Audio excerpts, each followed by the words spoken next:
मैं भारत को भारतीयता की मान्यता के आधार पर फिर से खड़ा करना चाहता हूं, उस काम में लगा हूं। सोयाबीन बिल्कुल नहीं, गलती से भी नहीं। अच्छा, मैं आपसे एक प्रश्न पूछ लूं, भगवान को पूजा करते हैं तो उसमें बहुत सारी दाल रखते हैं, पूजा में रखते हैं, तुअर की दाल रखते हैं, मूंग की दाल रखते हैं, मसूर की दाल रखते हैं, सोयाबीन की रखते हैं। भगवान को पूजा करते समय कभी सोयाबीन की दाल रखी देखिए? क्यों? सोयाबीन भी दाल है। चने की दाल रखते हैं, मूंग की दाल रखते हैं, उड़द की दाल रखते हैं, तुअर की दाल रखते हैं, मोठ की दाल रखते हैं। सोयाबीन की दाल कभी देखिए भगवान के सामने रखी हुई पूजा करने की? नहीं। जो भगवान को अर्पण नहीं कर सकते वो आप कैसे खा सकते? सोयाबीन की गलती से भी ना दाल खाइए ना तेल खाइए। तो समझ लीजिए बीमारियां भी सबसे ज्यादा उसी के कारण। ये जो सोयाबीन है दाल के रूप में या तेल के रूप में, ये शरीर को कभी भी हजम नहीं होता। या दूसरे शब्दों में कहूं तो सोयाबीन का कुछ भी आप खाएं, शरीर उसको डाइजेस्ट नहीं कर सकता, उसका पाचन नहीं कर सकता, क्योंकि उसको पचाने के लिए जो कुछ एंजाइम्स चाहिए वो है ही नहीं मनुष्य के शरीर में। तो आप बोलेंगे फिर ये किसके लिए है? सोयाबीन को पचाने की ताकत सिर्फ डूकर में है और किसी में। डूकर के पोट में एक एंजाइम बनता है, वो सोयाबीन को पचा सकता है, बाकी किसी के भी शरीर में वो एंजाइम नहीं है जो सोयाबीन को पचा सके। आप कहेंगे सोयाबीन में तो प्रोटीन है। हाँ, प्रोटीन है, लेकिन प्रोटीन को डाइजेस्ट करना पड़ेगा, उसके लिए जो एंजाइम चाहिए वो पोट में है ही नहीं।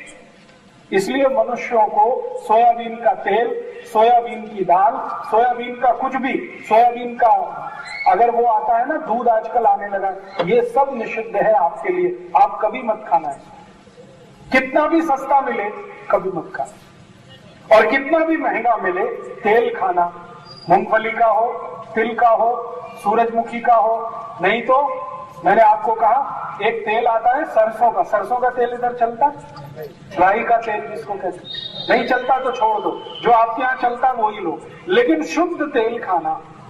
ये वेजिटेबल ऑयल भी है ना, ये भी तो तेल ही है ना, ये नहीं खाना था। डालडा, या डालडा जैसे नाम से आता है, गगन, तरंग, नंबर 1, हनुमान जी, ये और वो, ये सब खतरे ही खतरे हैं, जहर ही जहर।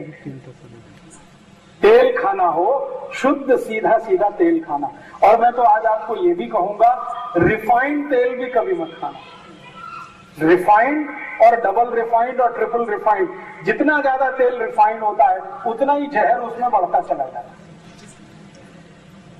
मैंने अभी पिछले 3 साल एक एक्सपेरिमेंट किया खुद। मेरे पास 100 से ज्यादा ऐसे पेशेंट हैं जिनको डायबिटीज और डायबिटीज के साथ ब्लड प्रेशर और ब्लड प्रेशर के साथ गुर्दे दुखना, ऐसी 4-5 बीमारियां एक साथ हैं, एक ही शरीर में 4-4, 5-5 बीमारियां। ऐसे 100 से ज्यादा मरीजों को मैंने क्या किया, कोई औषध नहीं दिया, उनको बताया नहीं।